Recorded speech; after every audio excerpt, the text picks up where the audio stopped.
স্বাধীনতার ৫০ বছর পরেও আমরা এদেশে রাজাকার খুঁজে বেড়াই। এখনও আমরা চেতনাতে বিশ্বাসী। আমরা ক্ষমতার লোভে আমরা মানুষের নামের পরে রাজাকার ট্যাগ লাগিয়ে দিই। শুধু ক্ষমতার লোভে একদল আর এক দলকে রাজাকার বলে দিতেছি অনায়াসে, শুধু ক্ষমতায় টিকে থাকার লোভে।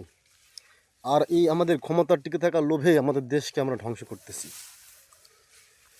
স্বাধীনতার ৫০ বছর পার হয়ে গেছে।